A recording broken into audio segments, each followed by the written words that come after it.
Morning, everybody. My name's Chris. I work with the Australian Childhood Foundation across a few different areas, so counselling, training and education, and I'm doing a product development at the moment as well. Today we're here in partnership with Integrated Listening Systems to introduce to you a brand new, really exciting clinical application of Porges Polyvagal Theory. We've been in touch with Porges' work for many years at the Foundation. We're part of a clinical trial with him and his team, which has been going on since November 2014, with our kids that come to our counselling, Mitcham Counselling House in Melbourne. His work is just so incredibly important when it comes to trauma. I don't think I could talk about trauma without talking about Porges Polyvagal Theory anymore. And his work has become just a central plank of when we train and when we talk with children and families in our counselling house as well. Yeah, that's one part of the partnership. What I'd like to do is introduce you to Jo as well. She's from Integrated Listening Systems, and she'll talk a bit about her involvement. Thank you, Chris. So I'm from Integrated Listening Systems, and first of all I just want to say thank you so much for coming to this session today. I know there's some really other amazing talks that are happening, ones that I'd love to attend myself. So this is the work of Dr. Stephen Porges, and I just want to say that I'm really honoured to be able to sort of try and share his work. I know that you'll much probably rather hear the man himself up here sharing his knowledge, so hopefully we can do his work justice, and I hope you really enjoy the presentation that Chris and I have put together, kind of telling the story behind the Safe and Sound Protocol and the partnership between ACF and Integrated Listening Systems. So a little bit of information about Integrated Listening Systems.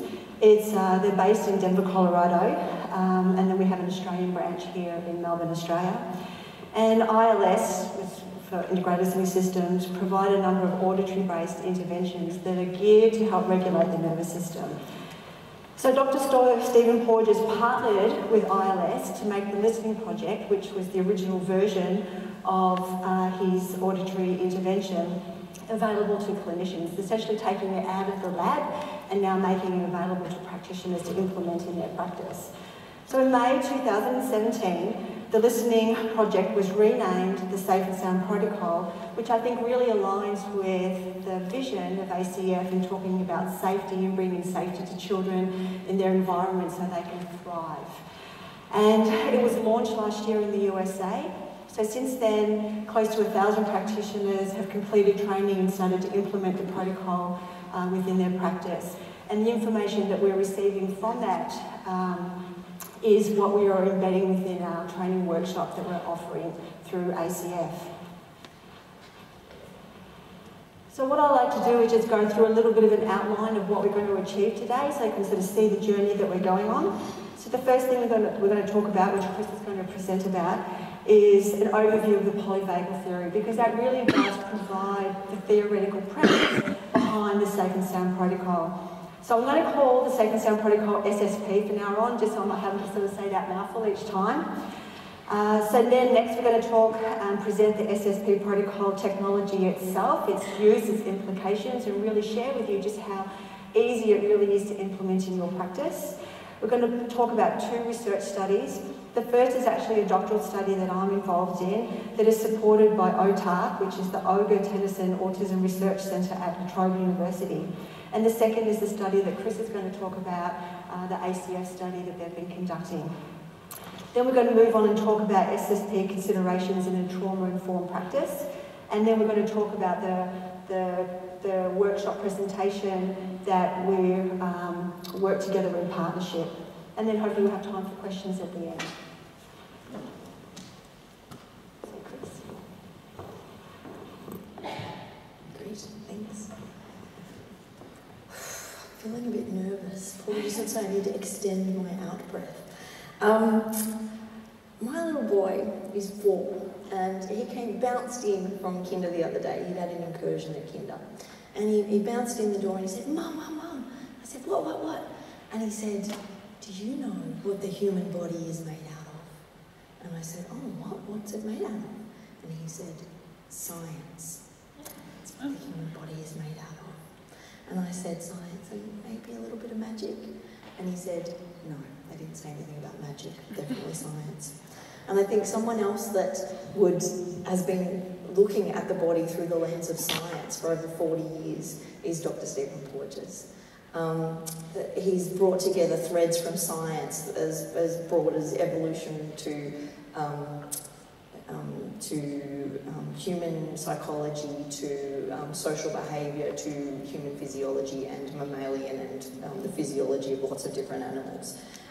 It's amazing, his beautiful, elegant theory that he's come up with. So what I want to do in this next little part is talk about his theory as it relates to children and families that have experienced trauma. Because his is a theory that's very much of the autonomic nervous system. So let's have a quick look at that. In lieu of having him here at this conference, he's come to our last two. You get us for this bit. So the problem for kids who have experienced trauma is that they can develop a mismatched nervous system that can react to the environment as dangerous when it's safe, when it's actually safe. It wouldn't be a problem really, would it, if we were in a dangerous situation and our nervous system was responding to get out of it. That's a great thing. But what happens for kids that have experienced trauma in many ways is when they come into a place of relative safety, their bodies and their minds haven't caught up with that in some ways yet. Our kids are prepared for danger. They know the signals of it and the signs. They scan for it always. It's a legacy of their unprocessed trauma in many ways. Just because that trauma is gone, it doesn't mean that we feel safe yet. So what Stephen Porges would say is we need to help kids who've experienced trauma detect more features of safety in their environment. As I saw the things coming through the stream yesterday, Teresa Kessler's presentation, safety is the treatment, is one of those widely thrown around quotes from Porges. This slide is a quick look through the way our autonomic nervous system really protects us, according to Porges. In many ways, we have 3 neural circuits, all built on top of each other. Each, as we develop the next one, down-regulates the last one. From the bottom up, immobilization is the lowest form of protection. It develops first, probably about 16 weeks gestation when you have our parasympathetic nervous system and immobilization being something we can use. You can see the shapes of children that are in immobilized states. There's a couple of pictures of that. It's a collapsed submission. It's a death feigning. What happens when we go into an immobilized state is we conserve our metabolic resources. Our pain threshold goes up. All of our energy really goes into the core, and we curl over to protect ourselves in many ways. This is something that our body does in a very clever kind of way. If there's nothing else available to us, we will go into an immobilized state to protect ourselves, to try and survive the moment and to keep going, to outlast or be invisible to the perpetrator if we can. And it's very smart. I've worked with so many kids that will tell me that they felt like they did nothing in the face of the sexual assault, for example. A little bit of psycho-ed around this theory can take kids to amazing places when they realise exactly how smart their body was. They couldn't outrun the perpetrator. They couldn't fight the perpetrator. So they did what they could do to survive. And it can really be something that helps them with the shame that they feel. Built on top of that is mobilization as a form of protection. One where we see more, the fight or flight, or active freeze. So we're not talking about a flop, we're talking about an active, tensed up freeze, which is often a state kids go into before they fight or they flee. These aren't choices that children make. These are ways of protecting themselves that the environment dictates. And what I love about this theory is it's not just for our children that have experienced trauma. This goes for everybody. Everyone will have had times in their lives where they've felt a little activated, like they've got more energy in their body, possibly. It's activated in moderate to extreme times of danger. You can see there, if immobilisation is about kind of going into the core and protecting the core, mobilisation is about the arms and the legs. It's about running away, or it's about fighting to survive. You can see the boys here fighting over the dinosaur. Maybe one is has access to a little bit more social engagement than the other because he's still looking at the other child. The other one has got his eyes closed, and I reckon if he wins that stegosaurus, that other kid's going to get a donk over their head, definitely. So mobilisation, another form of protecting ourselves. We see a lot of kids that come to us in this state, perhaps because it's not a demanding state, it's a state that kids will be in your face with. They'll be running away from you and you'll be chasing them to try and help them to not get run over, or they'll be in your face with a fight kind of response. Versus immobilisation is the kid at the back of the classroom with the hoodie on and their head down. They do a good job often at turning invisible. Social engagement is built on top of these last two. Social engagement, you can see that beautiful connection between mother and child. Social engagement is a lot about the head and the neck, the orientating towards that beautiful dance that goes on between people when they connect up in that way. We are socially engaged when we neurocept or detect safety in our world around us. You can see it through our facial expressions, through our vocalization. We can tune in to the talk frequencies around us. We are calm, our bodies are rejuvenating and regenerating when we're in the state of social engagement. This is where we try to help children into first. When they first come to us, we will honour their whatever their protective defences are, but we're also trying to help them into being more socially engaged. It's from that safe spot that we can then explore the trauma that they've been through in many ways. Here's another way of looking at it. That's what those little crazy guys were on the side. A lot goes on in our bodies when we're detecting danger. As I said, in a mobilised nervous system state, when our sympathetic nervous system is going off, our pupils are dilated to let more light in. We become sweaty and hot. It's a very quick state. We go straight into it to protect ourselves. We tune out to talk frequencies. We tune into predator type frequencies, those low kind of frequencies or the high frequencies. We get strength in our muscles to help us run or to help us fight through adrenaline. So that's a very fast, kind of hot, activated body in that way. The immobilised state is far more about shutting down. So blood goes from our extremities into our core. We become pale as the blood disappears. We curl in, our heart rate slows, and literally we begin to shut down in many ways. Here's this little guy again in a place of detecting safety, the social engagement system. Again, when you look through this list, it's all about, in many ways, again, things that happen in our head and our face and our neck. We orient towards people. We're able to hear them talking and understand what they're talking about, not just that we get the content of their words. Our facial muscles allow us to express emotion. Our eyelids open. You can see the little yellow connection down into the heart. That's supposed to be the vagal brake. So a branch of our vagus goes down into the heart and slows our heart down.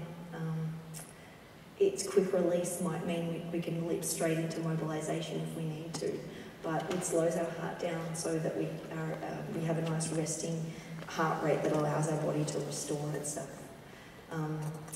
what is important about the protocol that we're going to talk about today, that Joe's going to come out in a minute and talk about, is that this list here are all kind of portals in. They're all kind of portals into engaging that social engagement system that we do with clients and kids as they come into our therapy with us. But the protocol that Joe's going to introduce to you in a minute is just another way in to the social engagement system, to kind of waking it up, because it's all connected. So if we go in and wake up one part, it wakes up the rest. So I'm going to throw over to Joe, who's going to talk about now the auditory system as a portal to the social engagement system. Thank you, Chris. That's a lovely explanation of how our body works. Another way that sometimes we have things explained in other ways, it adds another layer of understanding as well. So another way that I like to kind of add a layer of understanding when I've talked to some of my clients, referring back to this slide, is really using that traffic light analogy. And then Dr. Stephen Porges just talks about processes within our nervous system that are detecting danger, and they're all happening at a subconscious level. And he called that neuroceptive system. And it's a system that is constantly appraising the environment, things or people in our environment, for safe and unsafe, and setting up neurobiological processes of approach or withdrawal based on that nervous system's appraisal. And it's all happening at that subconscious level. So then to add that to that, so then if my nervous system perceives life threat, as Chris was talking about, then I have this red traffic light zone, where my nervous system will put in protective processes to essentially help me shut down. And you'll see those sort of behaviours of disassociation just to help protect. The second, which would be my yellow traffic light zone, is if my nervous system perceives some sort of threat, real or perceived. Because remember, as we've heard in these talks in these last couple of days, that we're all wired so differently. How I perceive threat is completely different to how another person might perceive threat. But yet, if my body does perceive threat, then I am in that protective zone, and certain processes are put into place. And I'm going to be focusing on our middle ear, because that is what our protocol is geared towards.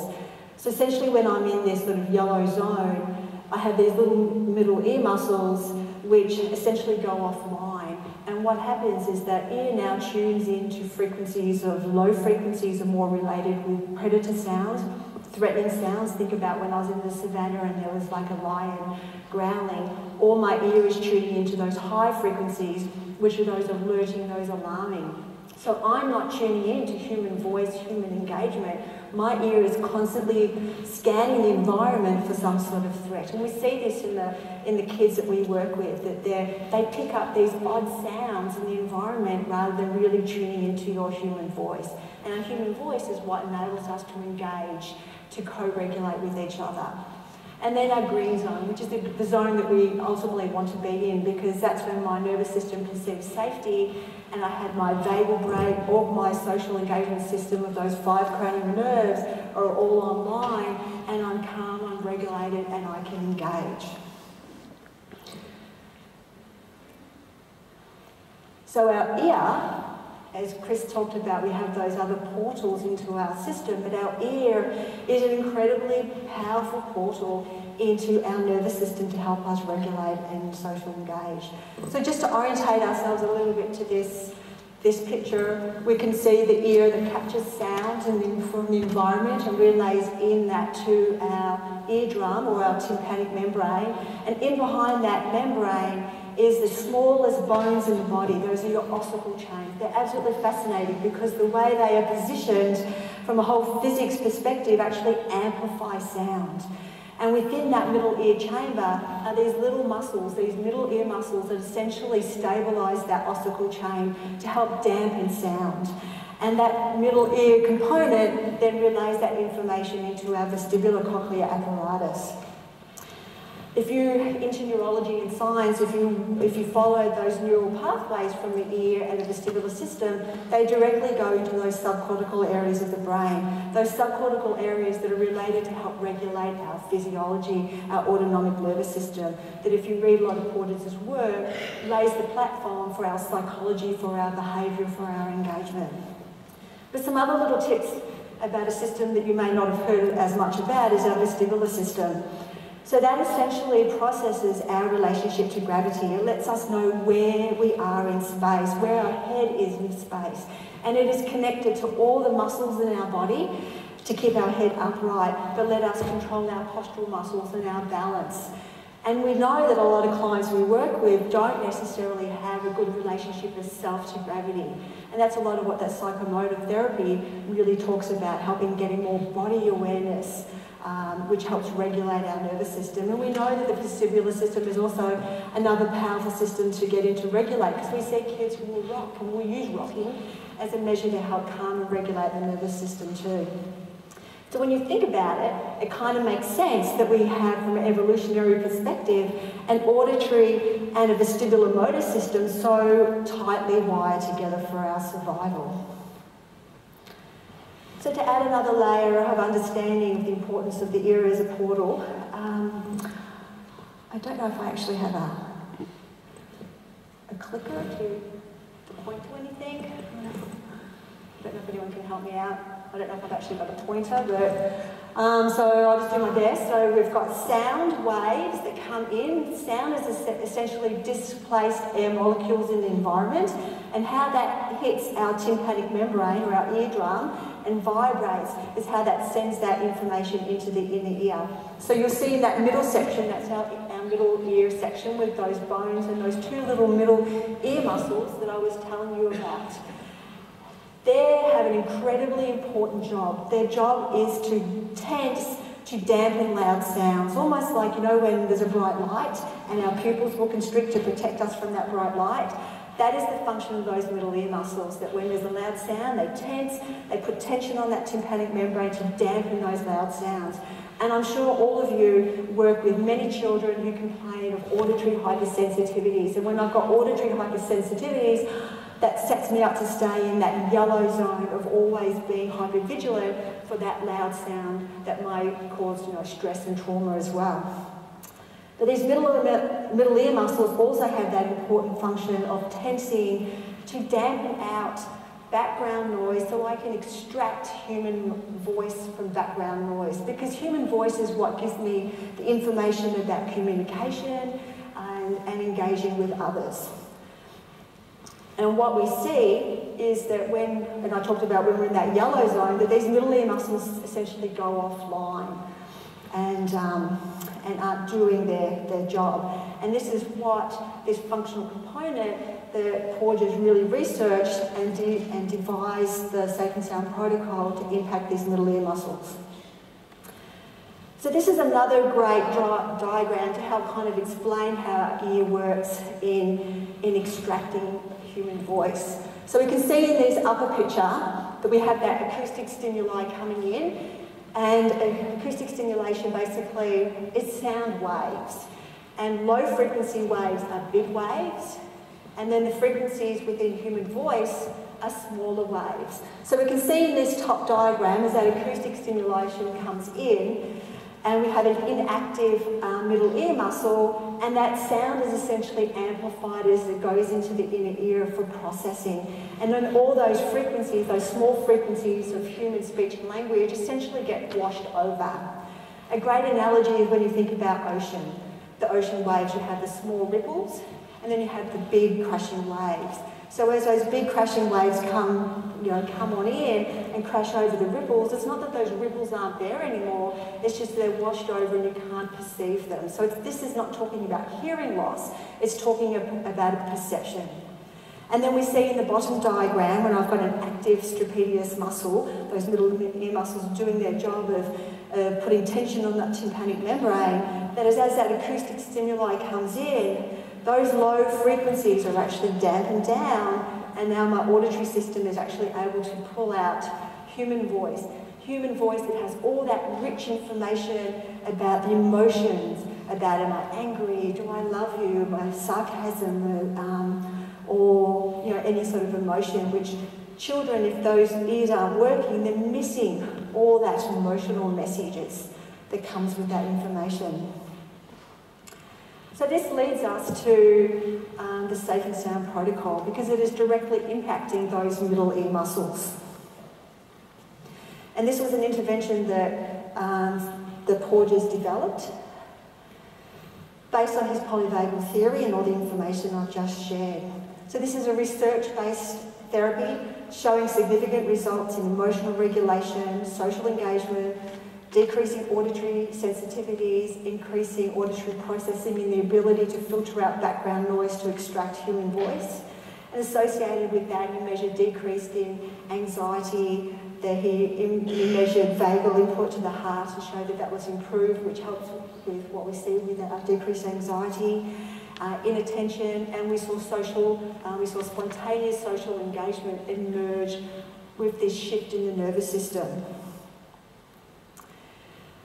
What is so unique about this intervention is that it's really innovative. It just diverges from what is typically out there from a more symptoms or a behavioural approach, that we really are getting into other systems and functions within the nervous system. So it's an auditory intervention involving listening to filtered and electronically modified music delivered through headphones for 1 hour a day for 5 consecutive days. The vocal music is selected based on the prosodic features within that music, frequency and range. It is then electronically modified based on algorithms that Dr. Porges' lab developed to emphasise that frequency band within human voice. Those middle ear muscles are actually quick twitch fibres that fatigue quickly. So he actually developed a device to measure them. So then he could see how much filtration that I could build into the protocol and see how those middle ear muscles reacted. So essentially the protocol is based on an exercise model to strengthen those middle ear muscles so they can do their functional job of dampening out background noise. Oops, thank you. So sorry, this is actually a sample of the music because often people ask, what does it sound like? So I'm just going to give you a minute.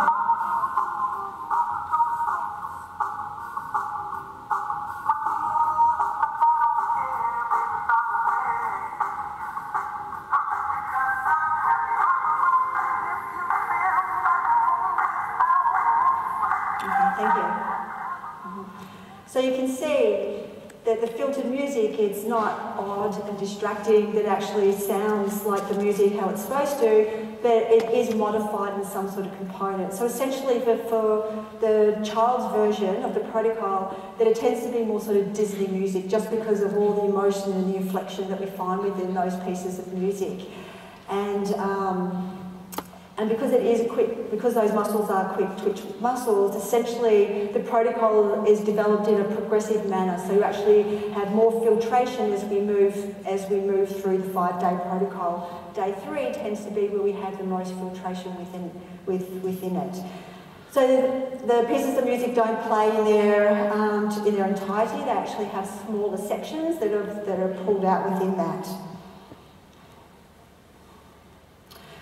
So what I just want to show you now, because actually everything's loaded onto an MP3 player, just so you can see, because it is a new technology and a real kind of diverge from what you would typically do in a practice, just to see that this is really very easy to use and get started. So I'm just going to show you the quick start video about actually how you navigate around the program to get it started.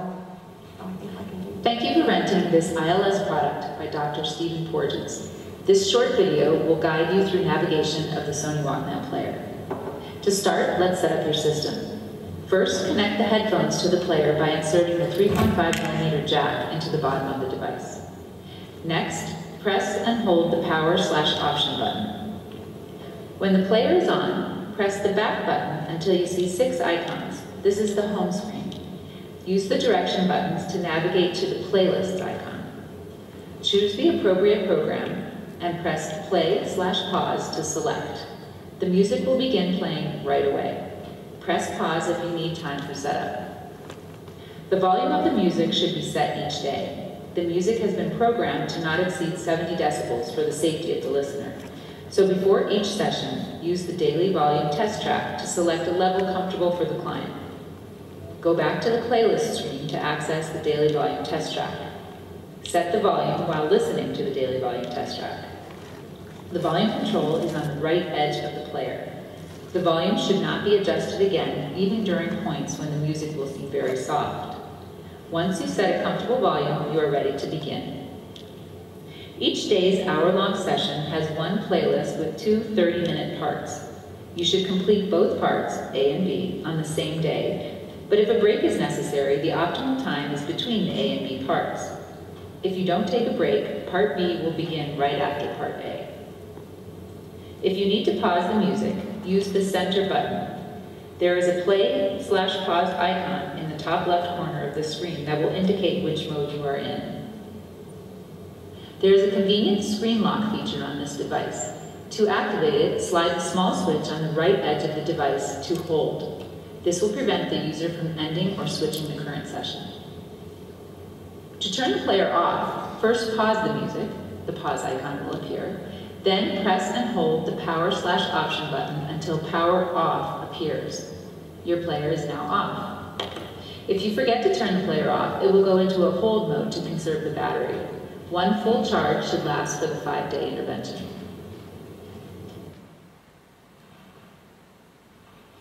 That doesn't look hard, right? Pretty easy to implement. So as I said, so it's a 5-day protocol and it's a 1 hour each session. The implementation can be modified, and this is what we'll be talking about in our workshop, in our training workshop. That in the lab, the implementation was on a 5 consecutive day model. So you attended 5 days, you had an hour each session.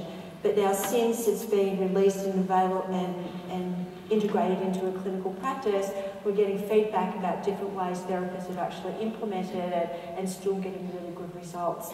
And this is all under Stephen Porges' guidance as well. We do have an adult and a child version, and ILS are actually working on, they don't want to call it a senior version, but actually are having a senior version as well. And the different versions are just the choice in the music. They're all modified in the same way in terms of the filtration. Now, what is really important is this really is a passive intervention, that we're not actually imposing any other sort of therapy on top of it. It's really about creating that safe environment that child is just really available to take that listening in. So we talk all about that in the training, about having the environment optimal for that, no distractions, and then also having that session where you're talking to the caregiver about making sure they don't bring their cell phone in and what they need to do to really truly available. And the kids love it. They love that, they say, I don't have to do work, and I'm like, no, you don't have to do work. You kind of have some activities out that they might work, some puzzles, some arts, maybe some sand play, whatever you may have in your facility, but it's 100% their free choice. If they want to just lay in some beanbags or on a couch and just listen, that's what their nervous system is perceiving, what they need to do to feel safe at that time, which maximises that intervention. It can be implemented 100% in the office or with correct, training in the correct families. You can actually send it home with families as well. So now we're actually going to talk a little bit about some research. So there are published papers conducted by Porges in his lab. If you look at those, we have a couple of slides at the end that we can pull up that you can see the titles of those to access on your own, but you will see it titled under the Listening Project. There's 2 clinical trials being conducted in Australia. In addition to that, there's actually 4 clinical trials across the US and Canada, and these trials are looking in populations beyond trauma or ASD, which is what the original research was conducted within. So looking at the intervention in ADHD adolescent population, another adolescent population is emotionally and learning challenged, adults with chronic pain and fibromyalgia, and then also a more recent one with Prader-Willi syndrome. I think what I just want to kind of highlight is what really links these trials, because this is an intervention that's really geared towards impacting the nervous system, that we're moving beyond diagnoses. And if we look at some, some commonalities between these different conditions, that across neurodevelopmental and mental health conditions, that we see they share some common biobehavioural features, such as an over-aroused nervous system, that they're often in that yellow zone of hypervigilance, over-arousal, perceiving threat in their environment, a compromised social engagement system, acoustic hypersensitivities, and difficulty filtering out background noise so I can tune into human voice. So the first one we're going to actually talk about is the study that I'm conducting as part of my doctoral papers. I was reading this out again last night, and it's kind of a mouthy kind of title. So it's the Safe and Sound Protocol, a neurophysiological pro-social behaviour investigation aimed at decreasing defensive responses in children with ASD. This is utilising a double-blind, randomised control research designs, one blind to who is actually getting the intervention. Measures are taken at 3 time points, so the week within the week prior to the intervention, and I'm implementing that 5 consecutive day model, and then 1 week post, and then we're doing a 2-month follow-up. So this is a little different from some of the other clinical trials. They're actually looking at a 1-month follow-up. We have 2 conditions, filtered and non-filtered, and this is looking at children between the ages of 6 to 15 with a confirmed diagnosis of ASD. So what's different about this research compared to a couple of the other clinical trials is those measures have actually been expanded, and it's utilising some more standardised measures. So the first one is the Autism Treatment Evaluation Checklist, the ATEC, a social responsiveness scale, which is one that you all may actually use already in part of your assessment toolbox. The Vineland Adaptive Behaviour Scales, these are taking pre and then 2-month post, because we're really trying to see, with a shift in that nervous system, do we see it roll over into other functional domains as well? The SCAN3 is an auditory screening test, which has been part of all the other sort of clinical trials, because we really want to see that there's a shift in that auditory processing component. The Dynamic Effect Recognition Evaluation, this is a tool that was developed by Dr. Porges' lab, where we're looking at identifying those 6 key facial emotions. And then prosody, this is a new one that was developed by his lab as well, and we're taking a recording of the kid's voice, and we're measuring the frequency range and the inflection within that as well, to sort of see pre and post the intervention, do we actually see a more inflection in their voice, which often correlates with a more regulated nervous system. So heart, in terms of neurophysiological measures, we're replicating the heart RSA, so we're looking at vagal input on the heart, particularly during that auditory intervention. But a new one that's being added, which is I think is going to give us some really interesting data, is QEEG. So this is looking at the electrical activity in the brain. So we take a brain map and then we upload that data to a normative database, and we get reports based back. So you can see in the diagram, the first one, which shows green, is kind of like a normal sort of healthy sort of individual. And you can see that there's some different diagnoses up there, because what we see in certain clinical population, that there's certain sort of deviations in that EEG presentation. And I just want to bring you sort of to look at anxiety.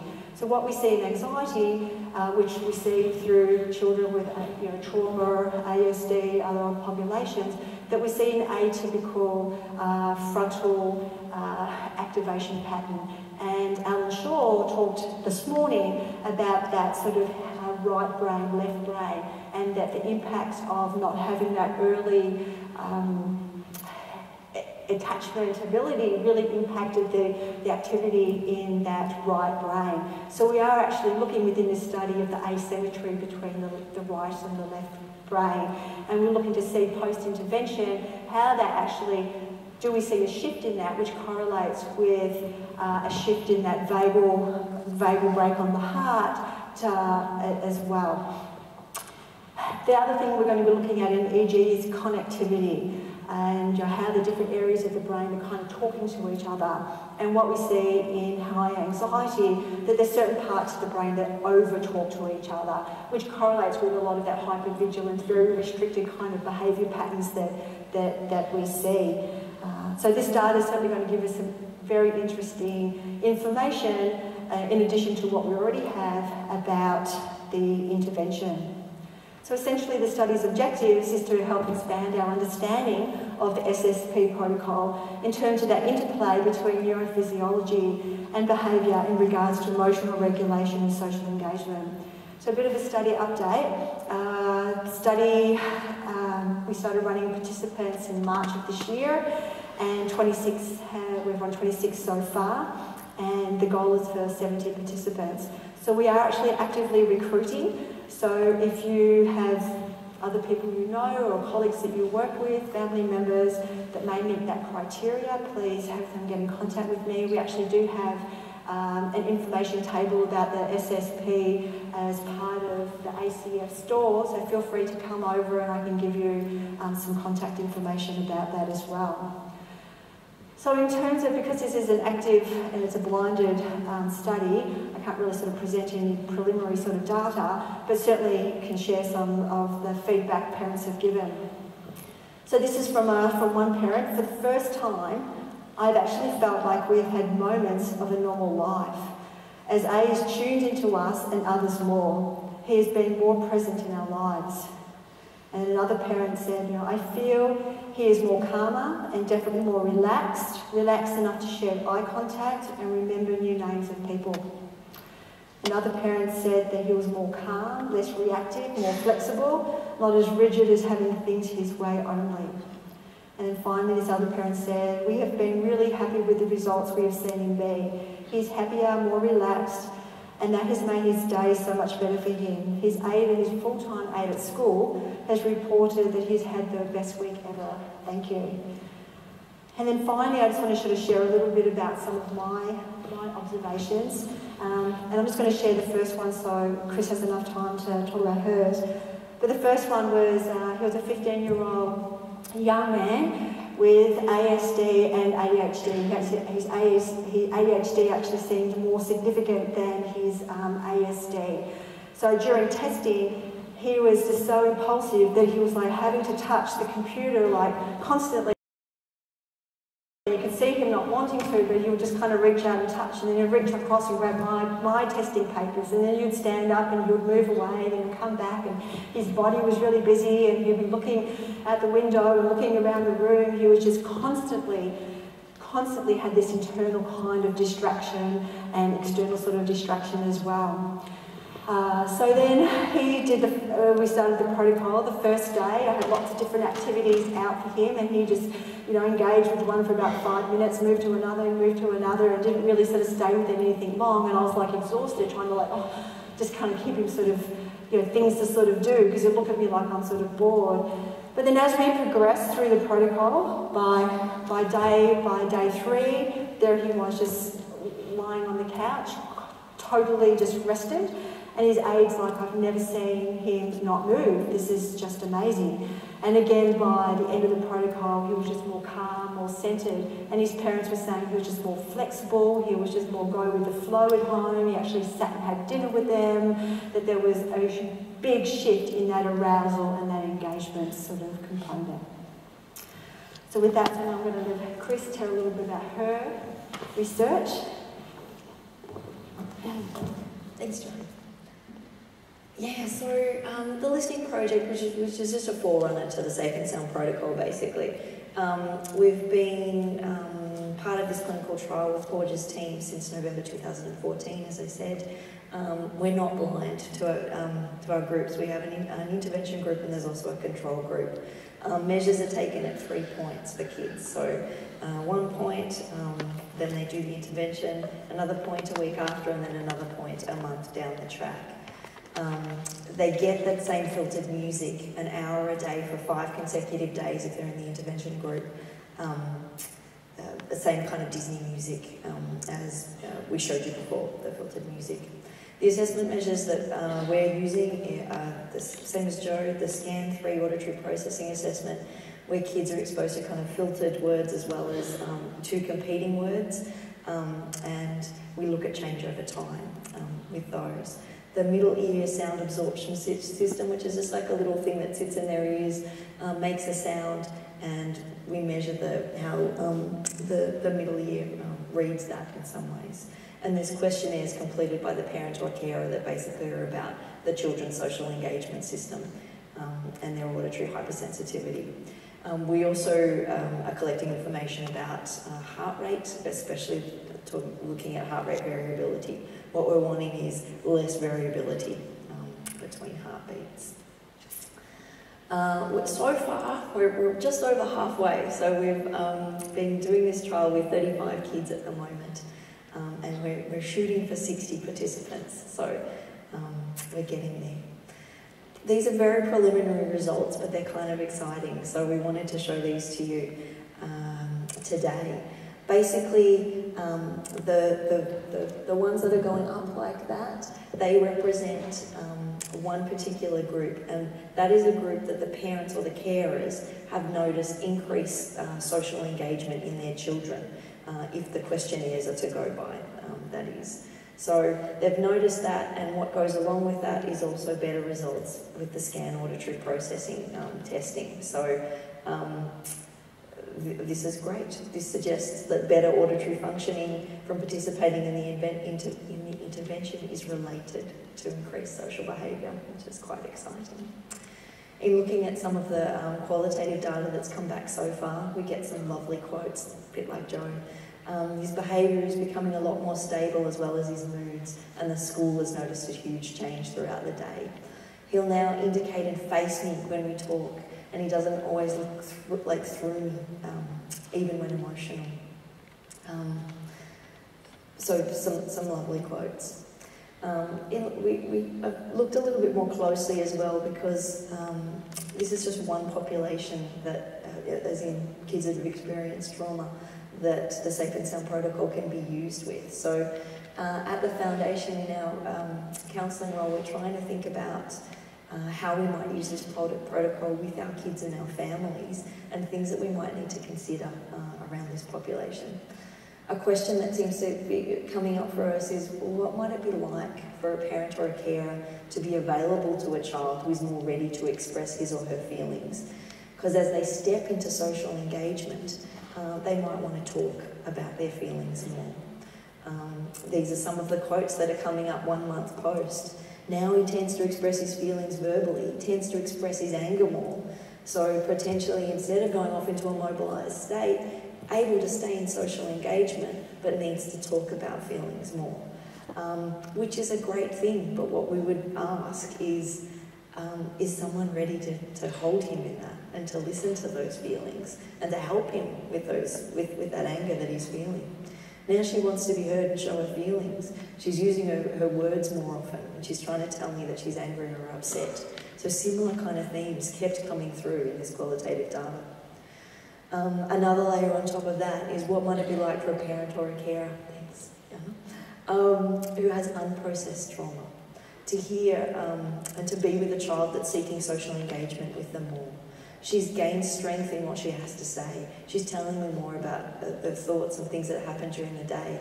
Again, is a parent, especially a parent that has unprocessed trauma, ready for that? I mean, this last quote's lovely. Since the intervention, my child will spontaneously tell me or other family members that she loves us.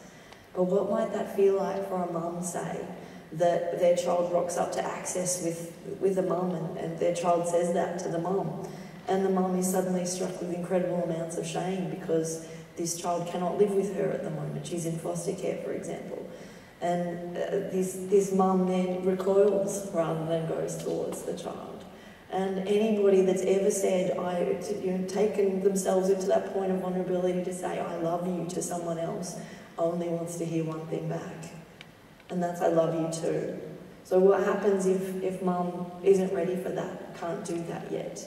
These are all questions and considerations that I think we need to think about in terms of the context around the child. It might not, this child might have a foster carer that's meeting those needs.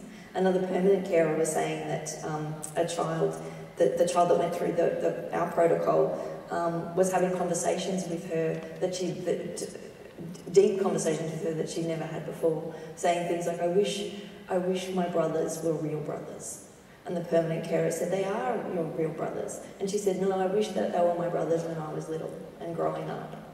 And the permanent carer happened to be in a position to hold this child in that, and was coming to our counselling house and was seeing us and getting support in that. So that's great. And that's how I think we think this protocol is best used, when there is a context around the child that can support them. There's lots of great things. It's non-pharmaceutical. It's not designed to cure, but designed to get kids into a state more receptive to other interventions. So that first step, that step of moving kids into a place of stabilisation and safety that we all do in different ways with kids, I think this protocol is just another way in through that auditory portal. We've got 2 minutes, so in this last 2 minutes we'd just like to recommend some workshops that are going to be coming up in Melbourne and Sydney, which will give you a deeper sense of this safe and sound protocol and its use for children with kids that have experienced trauma. You can register on our website in a couple of weeks. There'll be info at it, or come and see Joan at the Safe and Sound Protocol stand, which is in our experience area at the out next to the shop.